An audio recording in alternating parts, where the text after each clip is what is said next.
reste calme.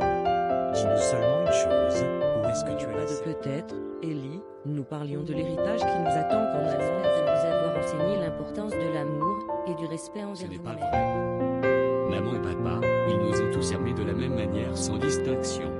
Bon, moi je Je dis vais demander de vous lire cette lettre. Mes chers enfants, j'ai décidé de vous écrire.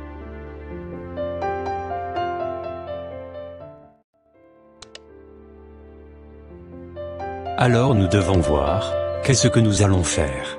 Je suis d'accord. Vous pensiez déjà à une autre possibilité de soins pour maman? Mais de quel soin tu parles là?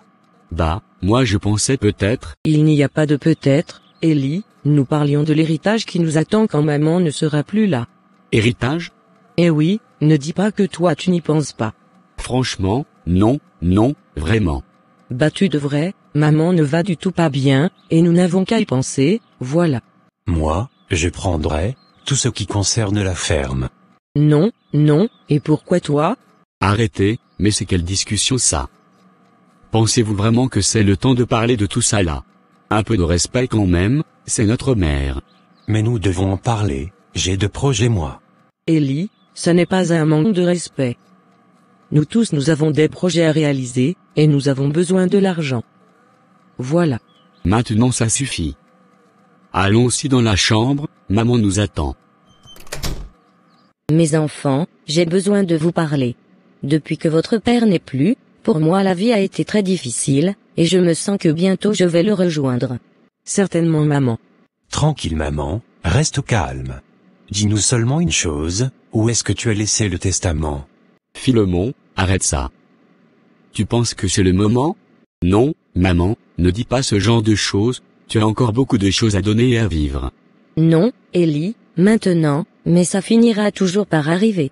Je suis vieille, et maintenant vous êtes déjà adultes tous. Mon unique joie, c'est de vous voir heureux et bien réalisés dans vos vies. J'espère de ne vous avoir pas fait manquer quelque chose. Non, maman. D'ailleurs même, tu nous as toujours donné beaucoup de choses. Et j'espère de vous avoir enseigné l'importance de l'amour, et du respect envers vous-même, et envers le prochain. Tu as toujours été une grande maîtresse de vie, et tu l'as jusqu'au maintenant même. Et vous Philémon et Acacia, vous le pensez aussi comme ça?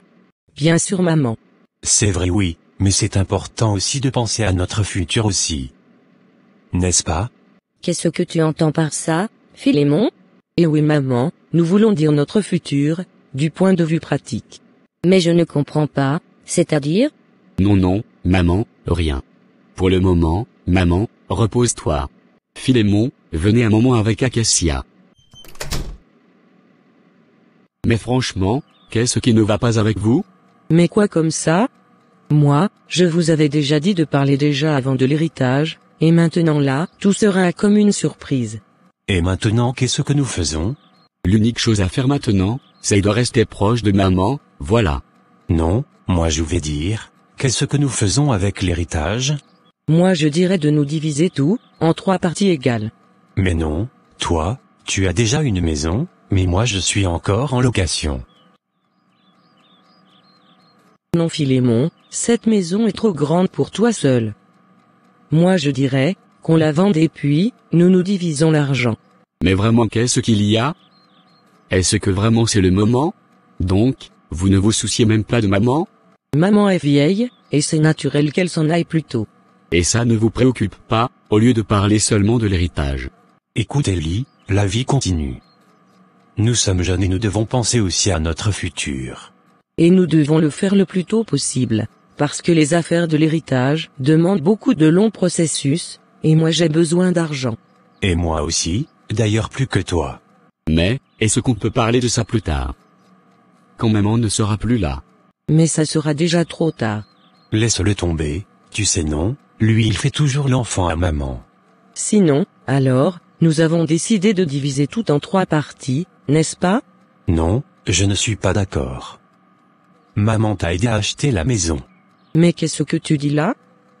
Ça c'était mon cadeau de mariage. Et donc alors, c'est parce que je suis célibataire, que je dois payer des conséquences? Et toi Ellie, qu'est-ce que tu en penses?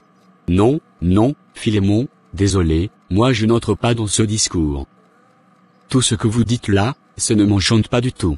Écoute Ellie, Ne fais pas le traditionnel enfant, si toi tu ne prends pas une décision, moi je le ferai pour toi. Sinon là, je veux prendre tous les mobiles de la maison. Philémon, c'est ne pas à toi de décider tout. Écoutez, un peu de respect non? Maman est en train de s'en aller, et ça ne vous rend même pas triste. Tu parles comme ça, parce que tu as toujours été son préféré. Non, non, ce n'est pas vrai. Maman et papa, ils nous ont tous aimés de la même manière sans distinction. Bon, moi je dirais qu'on prenne quelqu'un qui va évaluer tous les biens de la famille. Bah voilà, au moins tu as dit là une chose très importante. Donc alors, vous ne me comprenez même pas. C'est incroyable, que vous n'arrivez pas à penser à autre chose que l'argent. Écoute parler l'enfant à maman, qui ne pense jamais à l'argent, mais seulement il a des sentiments. Ouf, là maintenant je n'y arrive plus vraiment.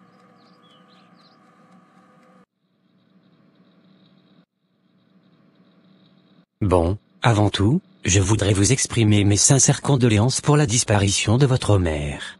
C'était vraiment une femme forte, pleine de morale et dévouée à Dieu. C'est une de personnes généreuses que j'ai rencontrées dans ma vie. Si, certainement nous le savons. Merci, Maître Williams. Et si on allait directement au vif de la rencontre? Bien dit, Acacia. Parce que moi je dois bien comprendre, et programmer déjà quoi faire. Nous sommes tous dans la même situation, surtout pour l'argent que je te disais. Arrêtez un moment, vous voulez bien? Bon, commençons déjà. Bon, avant tout votre mère m'avait demandé de vous lire cette lettre. Mes chers enfants, j'ai décidé de vous écrire cette lettre après avoir réfléchi beaucoup. La dernière fois que vous êtes venu me voir, je vous ai entendu parler au salon par hasard. Et ce que j'ai entendu m'a affligé profondément. La première chose qui m'est venue à l'esprit, est que ça a été pour moi un échec d'être mère avec vous deux, Acacia et Philémon. Comment est-ce possible, que vous n'ayez même pas un peu de sensibilité comme votre frère Élie? Et pourtant je vous ai éduqués tous ensemble de la même façon. Je vous ai entendu plus préoccupé pour votre héritage, que pour moi votre propre mère. Écoutez, mon plus grand désir était que mes enfants sentent mon absence. Rappelez-vous que, ce qui reste dans la vie, quand nous mourrons, ce ne sont pas les choses matérielles, mais le souvenir de bons moments passés ensemble, parce que vivre en donnant de la valeur seulement à l'argent n'est pas la bonne voie pour vivre pleinement sa vie.